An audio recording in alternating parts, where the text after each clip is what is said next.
Hello Mountaineer fans, welcome one more time to SVC Sports Weekly. I'm Mike Nosek alongside Dave Gage. Dave, last show of the year. How's it feel? Can't hold anything back. Bittersweet like it feels for me? Yeah, I really enjoyed doing the show this year. It's been a lot of fun. But at the same time, wish our sports were still playing and can't wait for the fall as well. Absolutely, and I'm sure if the summer goes by as quickly as this year has, then we will be back in action before we even know it. But we're looking a little far ahead, so let's backtrack a little bit. We missed the show last week due to various things, very busy wrapping up things down here in the athletic department on the campus of Southern Vermont College. So like I said, we'll go back and talk about the last week of play for both baseball and softball. And let's start with softball. Went 4-1 in that last week, including the sweep of Regis College and SUNY Cobleskill. A couple really great performances out of the Mountaineer ladies on the side. Sophomore pitcher Haley McDonald striking out a career-high 11 batters against Regis in that 5-2 win. And with those 4 wins in that last week, the team finished up 9-21. Again, not ideal. If you were to ask head coach Leanne Baker, she would say, I am not completely satisfied with that by any means. However, when you look at the record books, you look at what she's been doing. Her first year, no wins. Her second year, 6 wins. Now 9 wins. 6-12 in the conference. That 9-win mark, the best ever for the program. You're seeing progress. You're seeing that program move in a positive direction. Yeah, Leanne's building a program, and you're exactly right. She's making sure the program gets better year in and year out. And they've done exactly that. They've become more competitive, and now they've finally found a way to win that last week there. And hopefully they carry it over, and their team's not satisfied with having the most wins in program history. But they also at the same time realize how much better they can be next year and hopefully get into that playoffs next year. And I mean, she's not graduating any players. She only had a couple of juniors there.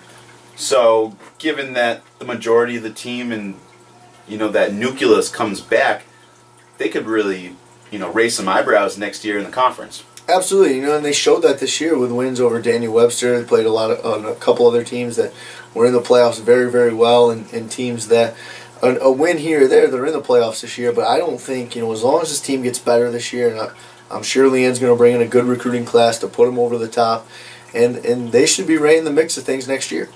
Absolutely. And congratulations again to all the ladies and their successes on the diamond this year, as well as in the classroom, and we're going to touch on that in just a few minutes here. I'll go over to baseball real quick. Team had a chance to make the playoffs going into that final weekend with a triple set against Mitchell here on their home field. Unfortunately lost all 3 to a pretty quality Mitchell team. Again, not the ideal finish you would like to see the Mountaineers have, but if you can find the diamond in the rough, I think there were a few from this year. Yeah, talking as the baseball coach, but not trying to be the baseball coach here, there were definitely a lot of things for the baseball team that they did well. They played defense a lot better than a year ago. I know 174 errors to 63 errors. That's a really big improvement. A lot of stolen bases. And again, another team that's young. It's something that we've talked about time and time again on our program is each of our athletics teams are young. You look at the one team this year that was more of a veteran squad, the women's volleyball team. They won their conference. So I think if our programs continue to do that, we can eventually get there as well. And every program has a lot to be proud of this year, but at the same time, a lot to improve on.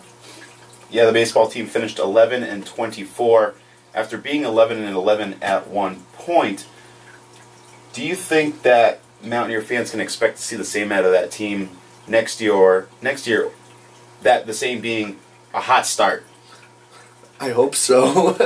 I hope to see more of the 11-11 than the 0-13 at the end. But like I said, and that's exactly what it was. Is the 11-11 showed a lot of positives, and I think you can look at a segment of the season and say, hey, that's what we're capable of. And then you look at the other half of the season and say, hey, hopefully that doesn't happen again. Yeah, sorry to put you on the spot a little bit there, Coach, but I know all the Mountaineer fans out there watching and following along with the team, we're very happy to see those successes and know that they will continue to come as you mentioned, recruiting classes, young teams, etc.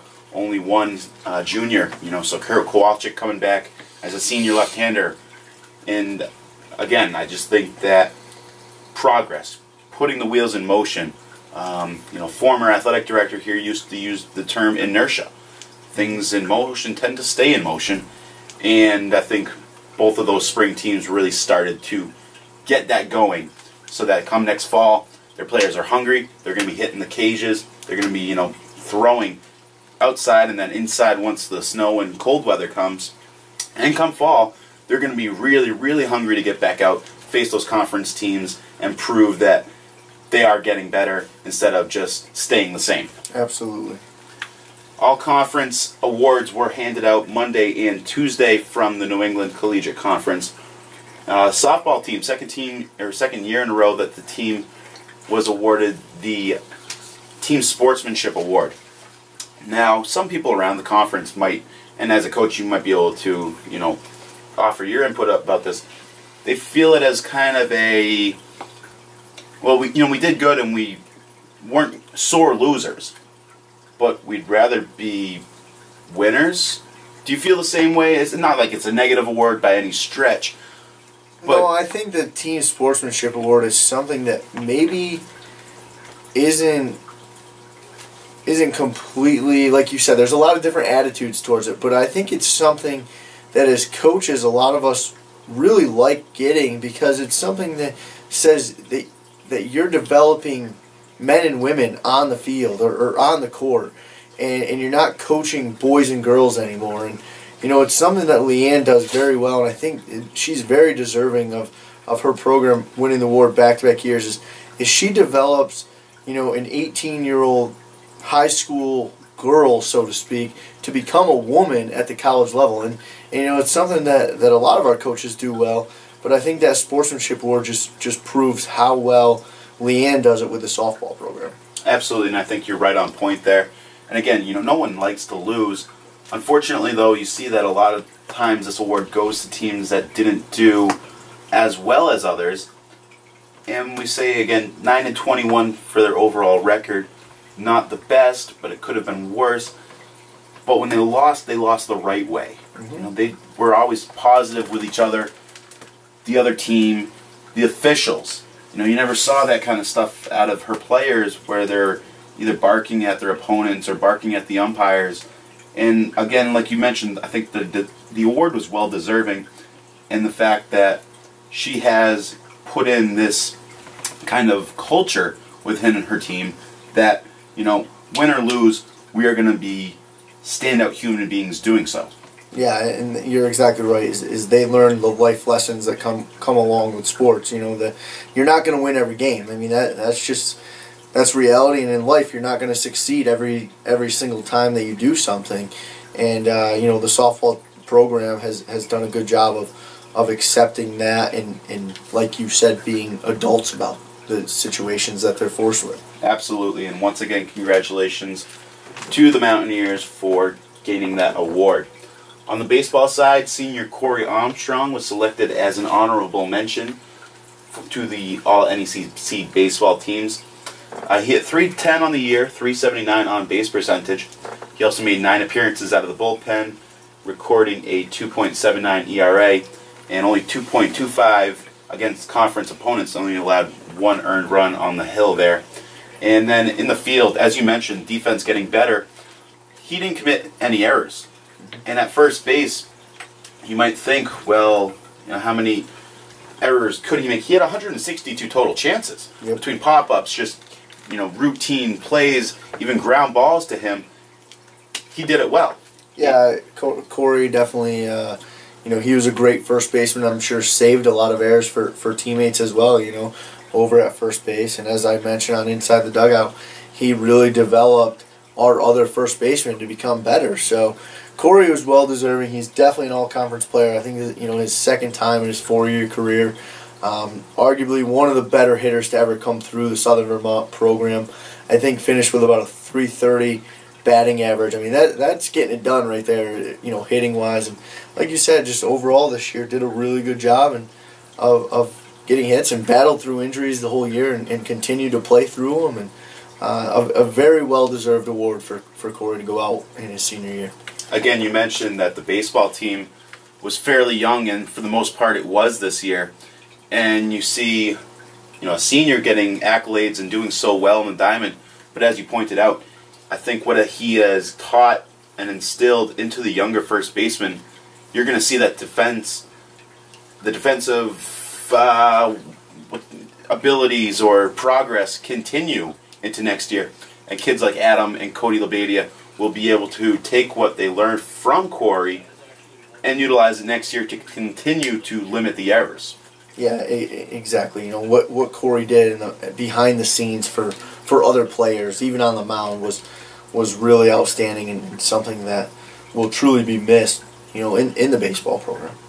And again, when his bat was hot, he could hit. And I think a lot of pitchers feared him. Towards the end of that Florida trip, there was almost nothing that he couldn't hit. And it's again, baseball, you get these streaks, but when he was on one of the positive streaks, you better watch out. Yeah, exactly. And that was the thing. Even when he wasn't hitting well, there was the opportunity that Corey could get a hit at any given moment. So, exactly. And like I said, he battled injury all year, and I think that he could have hit even better than that 310. But, still a really good year for Corey.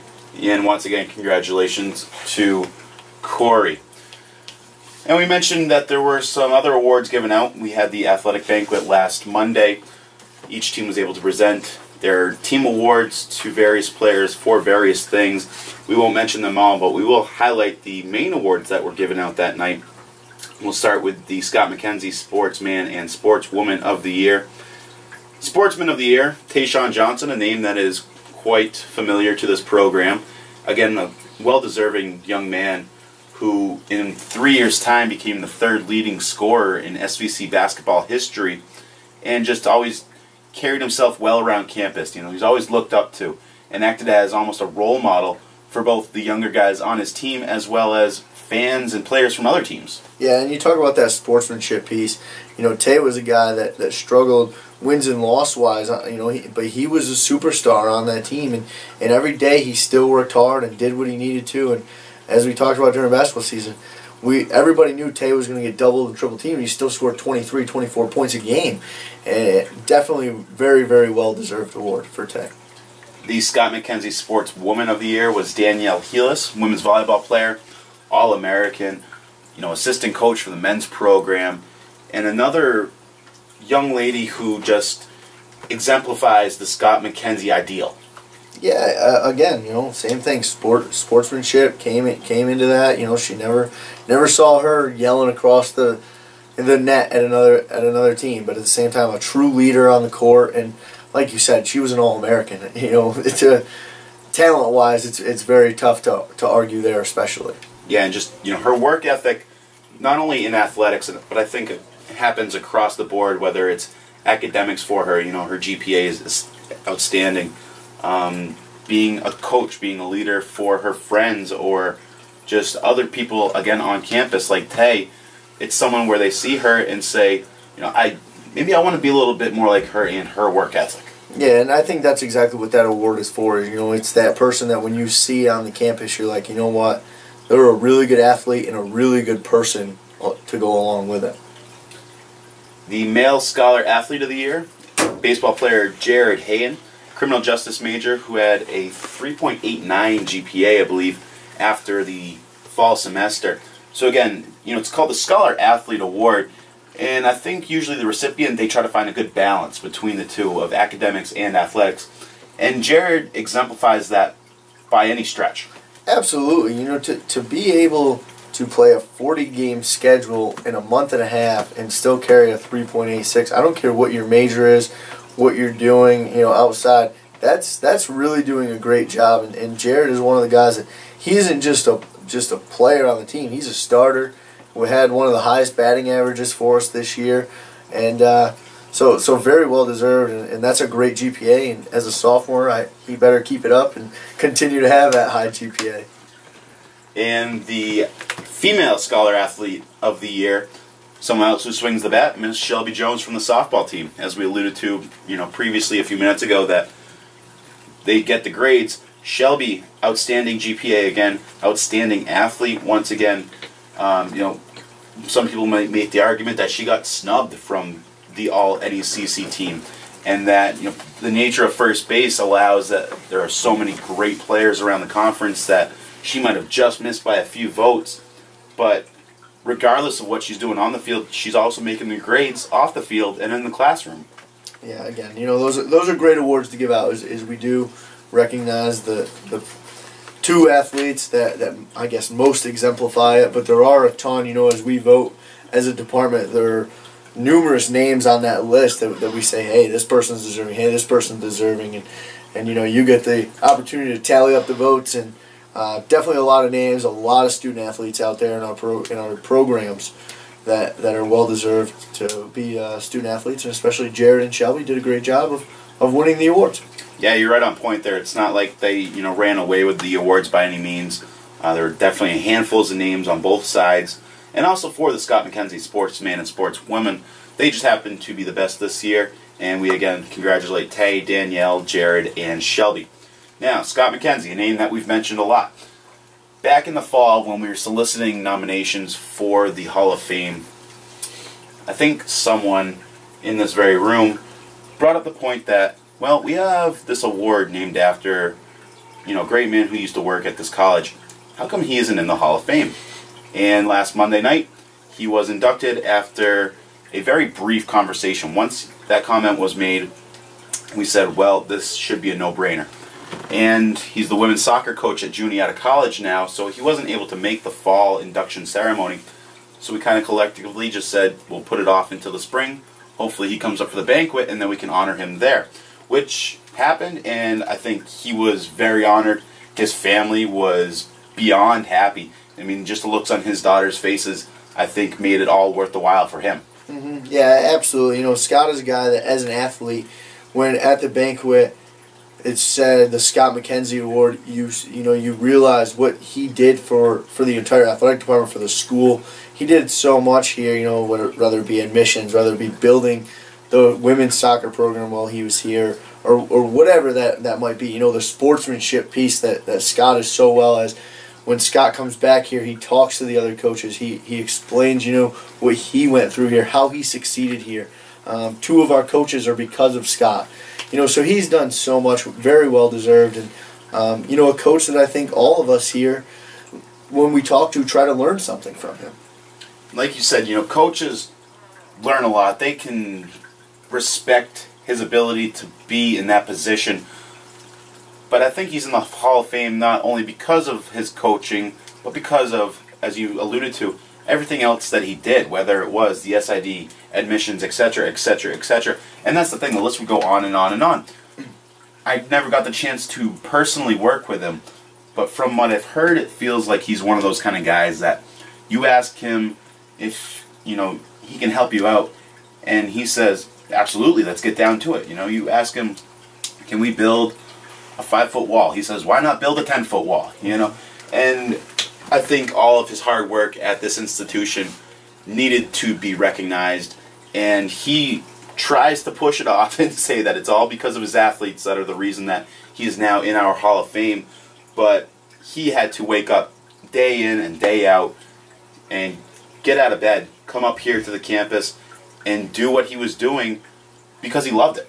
Yep. Yeah, you're exactly right, and that's why I think that he did do all that stuff, and he doesn't look at it as being so much because he loved every day doing it, and I think that's a great example for all of our students out there to go in and get jobs, and even for us as other coaches, is you got to do something in life that you enjoy doing every day and you love doing, and again, that's why it was great to have him inducted in front of all of our student athletes.